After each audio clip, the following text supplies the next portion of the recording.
Hello hello. संत उपाय बताते हैं।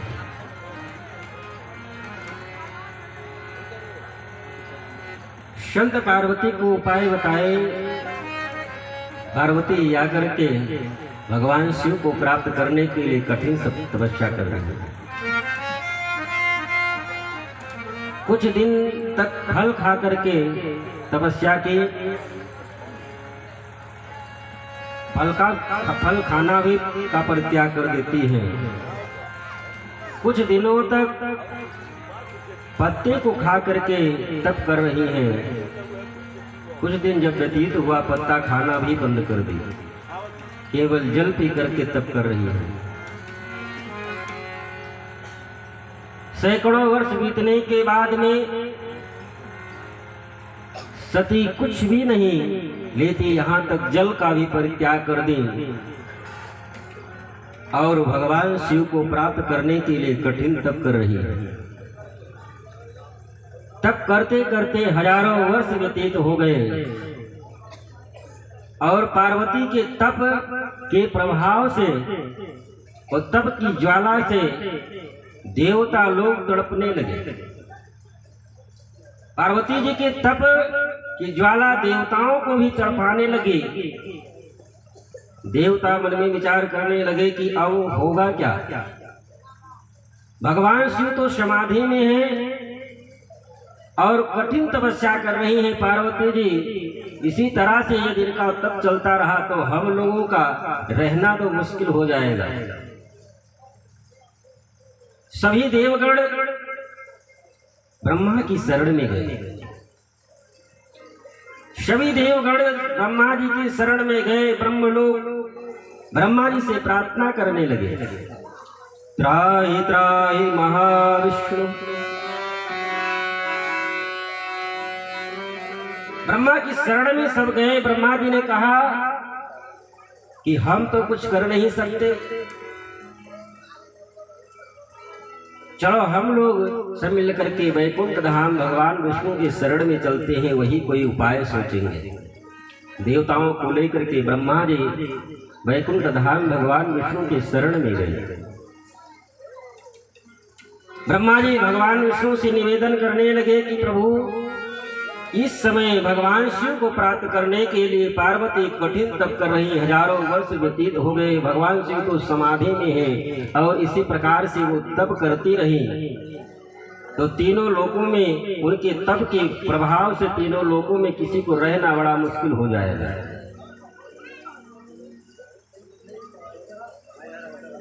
त्राहि त्राहि महाविष्णु तप्तान् शरणागतान् तपसोग्रेण पार्वत्या तपन्त्या परमेण ही। पार्वती जी के तप के प्रभाव से हम लोगों का रहना मुश्किल हो गया है। भगवान विष्णु ने कहा चलो ठीक है, मैं भगवान शिव के पास में चलता हूँ आप लोगों को लेकर के। भगवान विष्णु ने कहा कि इस समय तारकासुर भी जन्म ले चुका है। तारकासुर के भी प्रभाव से सब देवगण भी आप लोग प्रताड़ित हैं। भगवान शिव के पास दो प्रस्ताव लेकर के हम चलेंगे। एक तो तारकासुर का उद्धार भी भगवान, जब तक भगवान शिव विवाह नहीं करेंगे तब तक उनके द्वारा जब तक पुत्र उत्पन्न नहीं होगा तब तक उसका उद्धार भी नहीं होगा। और भगवान शिव पार्वती के साथ में विवाह करें जिससे वो कठिन तप कर रही हैं।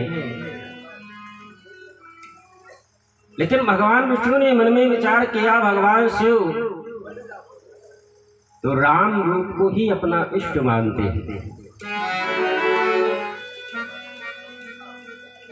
भगवान शिव भगवान राम के रूप को ही अपना इष्ट देव मानते हैं। इसलिए भगवान विष्णु राम जी के रूप में ब्रह्मा और अन्य देवगणों के साथ कैलाश पर्वत पर पहुंचे।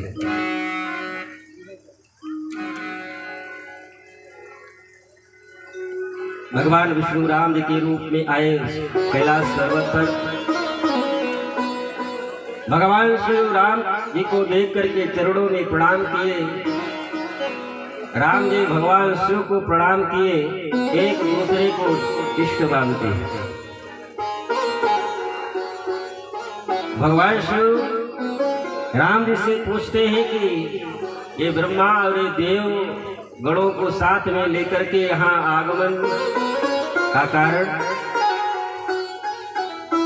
राम जी ने कहा कि प्रभु आपको तो पता ही है, तारकेण कृतं शंभो, तारकेण कृतं शंभो देवानां परमद्भुतं कष्टात् कष्टतरं देवा विज्ञातुं सर्वयागताः। आपको तो पता ही है कि तारकासुर जन्म ले चुका है और तारकासुर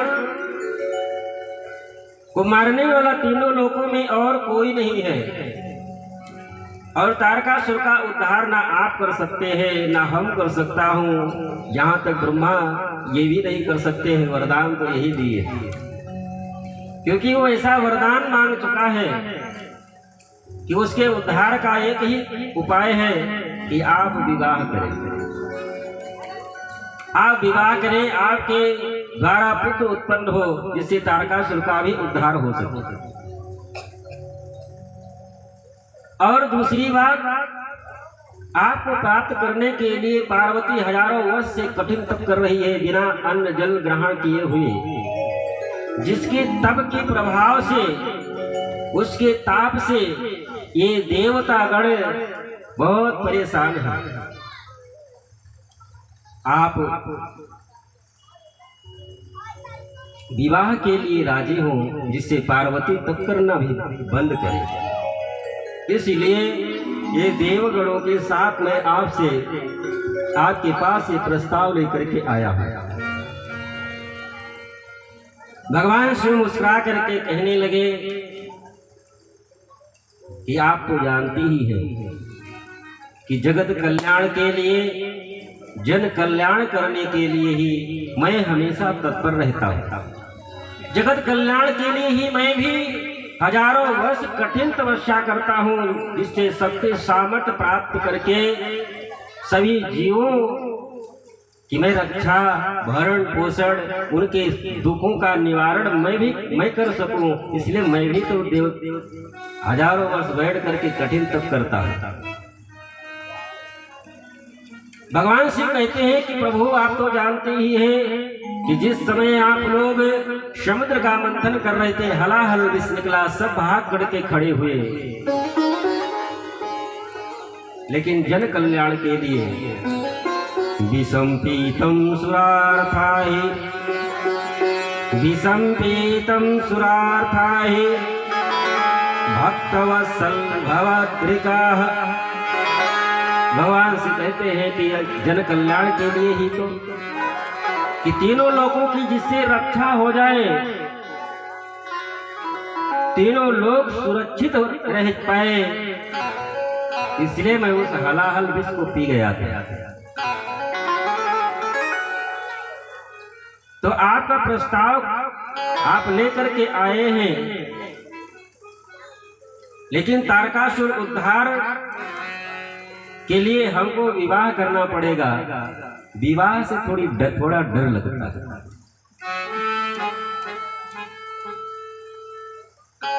और जो कुछ आप कहे करने के लिए हो, तो सब कुछ मैं करने के लिए तैयार हूँ। आप लोगों के कहने पर एक बार मैंने विवाह किया, अब पत्नी के शरीर छोड़ने का कष्ट मैं अब भी भोग रहा हूँ। अर्धांगिनी थी, कष्ट तो होगा ही। और दूसरी बात, यदा यदा विस्तरहि भक्तानां भवत क्वचित् तदा तदा हरम्यासु तत्क्षणात् सर्वशासनाः। भगवान से कहते हैं कि प्रभु आप तो जानते हैं कि जब जब भक्तों के ऊपर कष्ट पड़ता है, मैं अपने भक्तों के कष्ट निवारण करने के लिए हमेशा तत्पर रहता है। हमारा भक्त कहीं पर भी आप कष्ट में नहीं पाएंगे। मैं आपके प्रस्ताव को मानने के लिए भी तैयार हूं कि मैं विवाह कर लूं, लेकिन लोहदारमयी पासे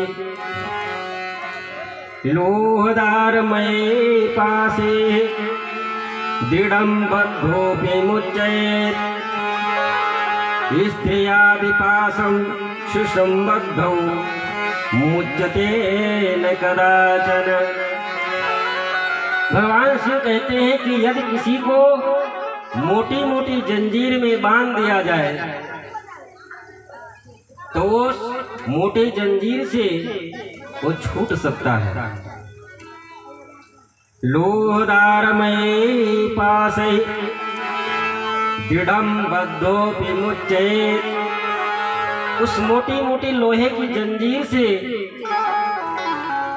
मुक्ति पाई जा सकती है, लेकिन स्त्रियादपाश सुसंबद्धौ, लेकिन जो ये स्त्री रूपी जो बंधन है, विवाह रूपी जो बंधन है,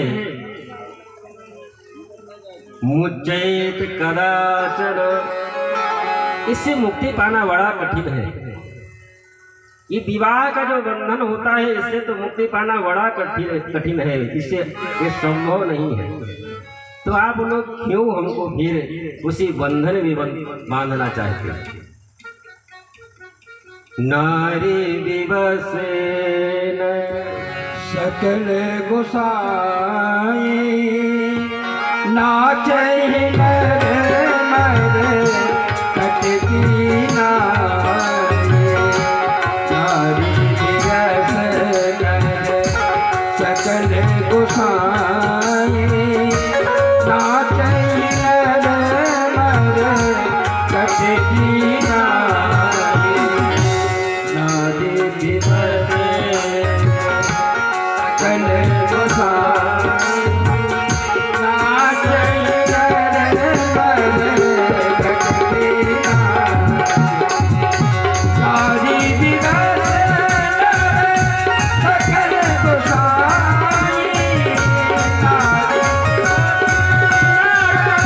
सकल गोसाई सकल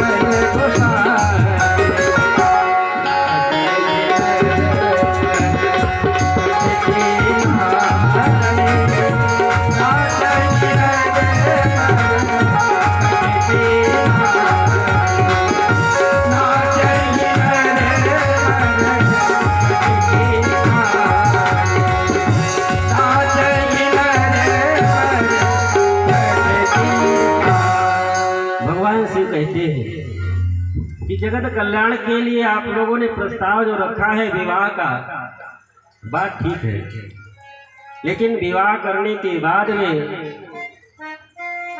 जैसे मदारी बंदर को नचाता है अपने इशारे पर, उसी प्रकार से फिर स्त्री के इशारे पर पूरा जीवन नाचना पड़ेगा। आज इस चीज की कमी है, कल उस चीज की कमी है, पूर्ति करते करते पूरा जीवन व्यतीत हो जाता है। लेकिन गृहस्थी का नाम ही है गृहस्थी,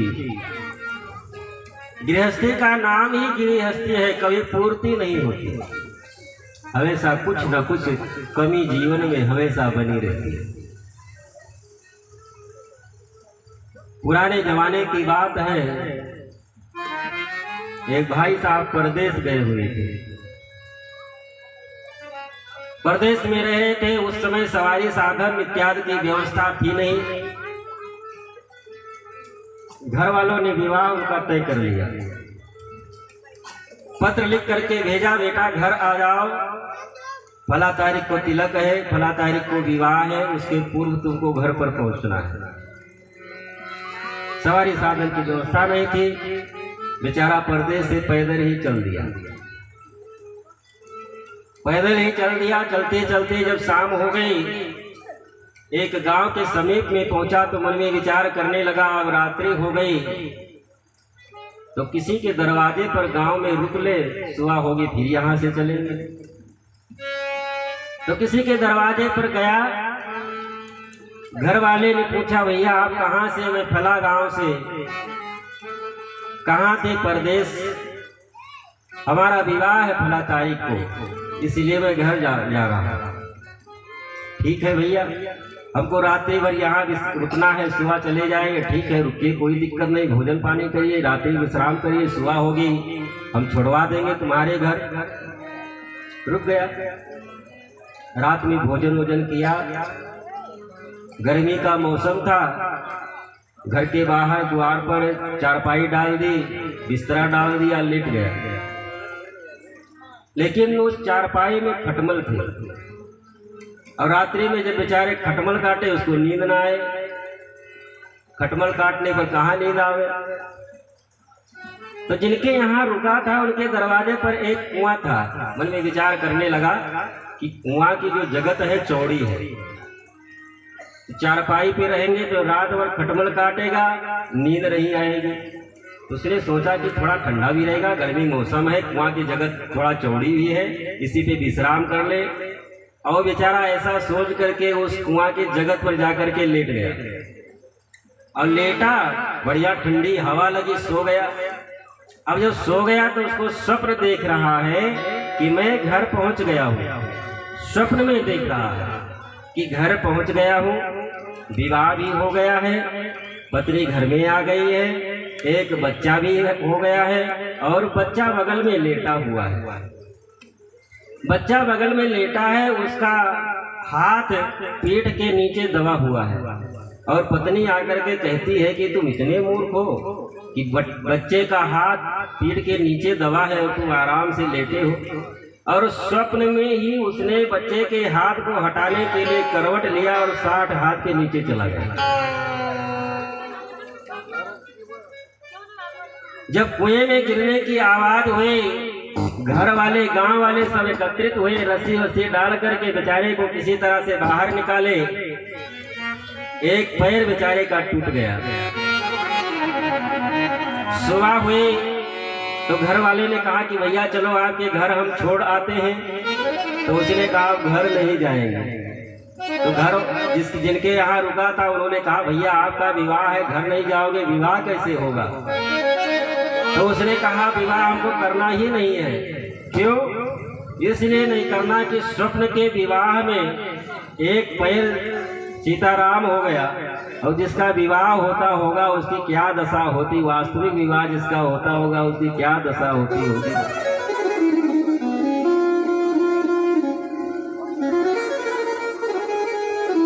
भगवान शिव ने कहा कि आप लोग इस माया जंजाल में क्यों फंसाना चाहते हैं? लेकिन भगवान शिव ने कहा कि राम जी, आपकी ही कृपा से, आपके कृपा प्रभाव से ही मैं तीनों लोगों की रक्षा करता हूँ। और मैं जानता हूँ कि यदि आपकी कृपा दृष्टि रही तो वैवाहिक जीवन में फंसेंगे भी तो हम निकल जाएंगे, हमको कोई कष्ट नहीं होगा।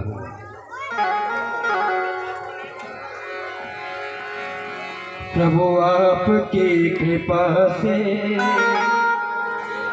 सब काम हो रहा है। प्रभु आपकी कृपा से सब काम हो रहा है।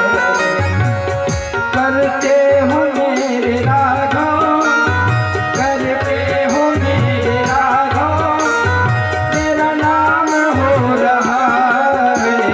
प्रभु आपकी कृपा से